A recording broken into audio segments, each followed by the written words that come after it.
and Kathy O'Connell at Reading Abilities. If you are watching live, happy Election Day. If you are in the States, please vote. I know I took advantage of early voting, which is actually quite nice because you avoid the lines.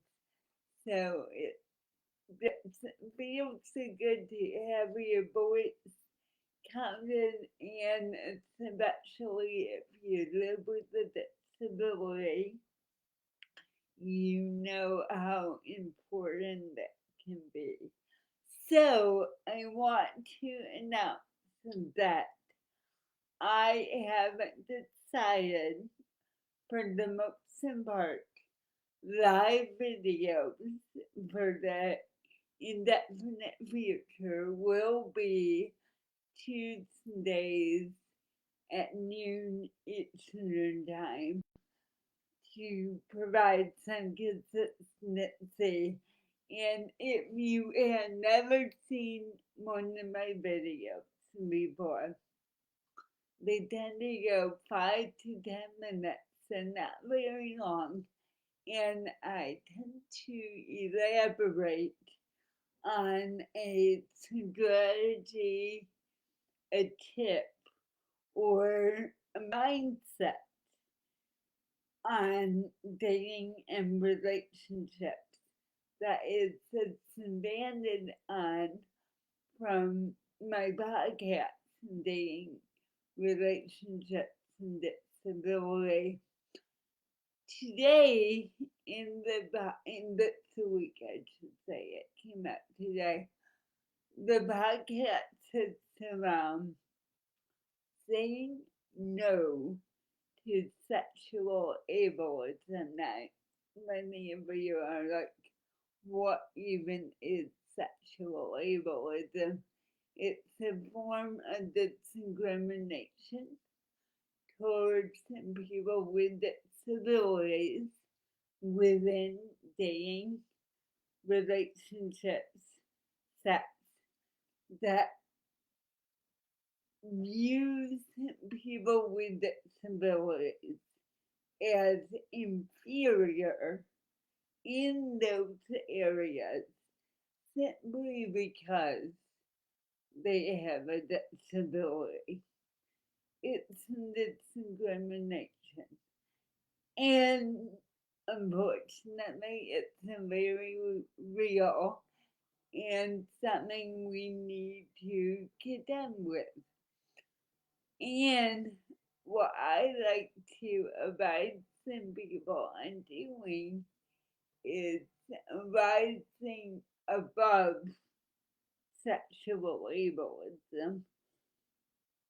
And what I mean by that is, let's be real, until we evolve quite a bit more as a human species, we're having to deal on some level with judgments that are usually wrong, but it's a human nature to judge and want to define people based on our thoughts, especially people with disabilities.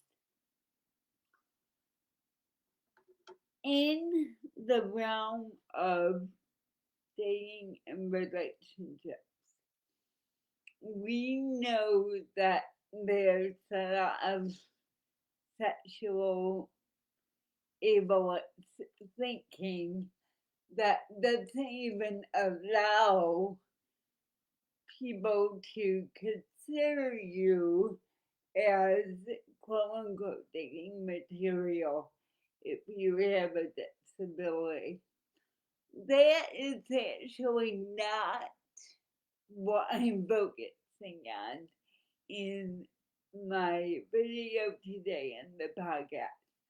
I'm talking more about when you are dating someone or when you are in a relationship with someone and they still want to define you, box you in because of your disability. And actually, that happened to me years ago by a few people, but one in particular that stands out was someone who wanted, and I'll be very clear, they were not a devotee, even though that may sound like they were, but they clearly wanted to be in a relationship with me because partly I had that disability and because they of what they were thinking they would get from having a partner with a disability. They thought I would want a certain lifestyle simply because I had that disability. And I was like, no, that is not for me. And if you know me, you know it by any kind of hint that you're trying to define me and put me in the box. I'm out of here. And that's what I did in this particular dating situation. I said, no, that's not me. I'm not doing it. And you know what? That may sound a little dramatic, but I really believe on some level by me doing that so early in my life, it really saved me from a lot of misery, from doubting myself, because I chose a, a different version of myself that I wanted to be, and not who the other person wanted to be. And I really think in so many ways it caps the trajectory of my life of staying true to myself and seeking relationships in dating that where I really felt valued for the person I was and not seen through some warped glasses because of my disability.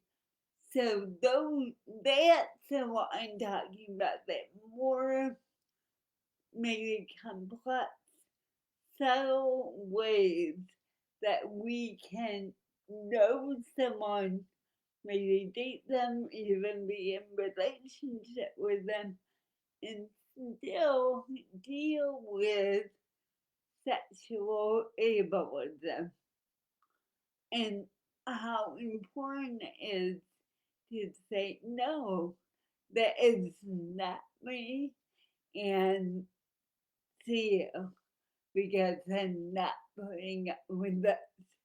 If you care to listen to the whole podcast, Google dating, relationships, disability. I'll put the link in the comment area. Also, if you are someone who is sick with ableism points of view, and that being a barrier in dating and relationships, you got to check out Dating Made Easier.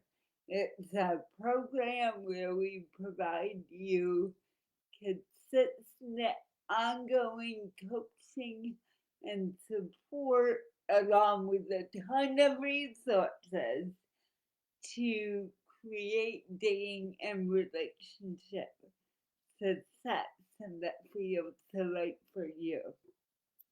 We have a 14-day trial that you can come and check us out for just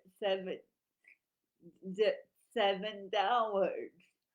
But the trial is expiring on Friday, November 10th.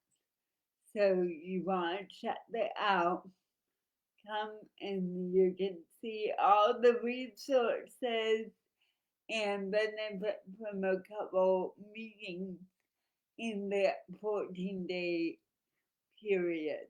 So I hope you check us out because no one should put up with sexual ableism, and that can get you out there dating on your terms on how it feels and good for you. Thank you so much for joining me, and I will catch you next week. Remember, new time, Tuesdays, noon Eastern. Take care.